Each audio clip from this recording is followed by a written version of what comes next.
to this day, there will still be times that he will come up to me and say, "Hey, what's your name?" And I'll say, "It's Dad." And he's like, "Yeah, Dad." My name's Joe Gamblin. I'm 37. I'm a stay-at-home dad. I have two kids. One is fairly severely autistic. When Sam was little, he came home from school once, and he just, as soon as he walked in the door, started screaming.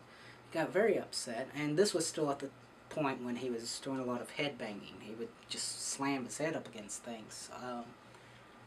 There's a thing called a crisis hold, where you have to hold them by their arms, and he'll be like bucking his head and everything, and you have to hold him until you could get him to calm down. And this happened a couple of times where he would come home, and as soon as he'd get in the door, he'd start screaming. And I finally, one day, you just notice that the TV remote, which is normally turned with facing the television, was turned facing away from the television. And that was wrong to him. And he would have a breakdown.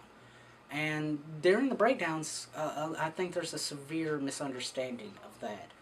People seem to think that they're acting out, misbehaving to get their way. And that's not what it is.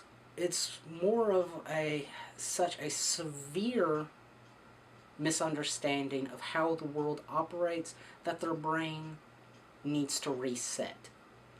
A lot of things that are everyday, normal activities for people, going out to eat at a restaurant, going grocery shopping, becomes very difficult because you're now out of the safe area. You don't know if someone's going to be loud, if someone's going to touch him. You don't know how they're going to react, and they get very upset because you're not in that safe area. And when they do act up, then you have people going, "Oh, look, this person with their kid, that they're a bad parent. You got that little brat. If I had him, he wouldn't act this way." But the thing is, if you lost an arm, people can see you lost an arm. If you have leukemia, people see the effects after the treatment. But autistic people look like regular kids. It's just they a lot of times are screaming and yelling. And so people can't see. It's the Einstein quote that we're all geniuses, but if you judge people by what they are not able to do, then you will be perpetually disappointed. I think he said something along the lines of, if you judge a fish by its ability to climb a tree. For the longest time, I kept the New Colossus, this poem on the bottom of the Statue of Liberty.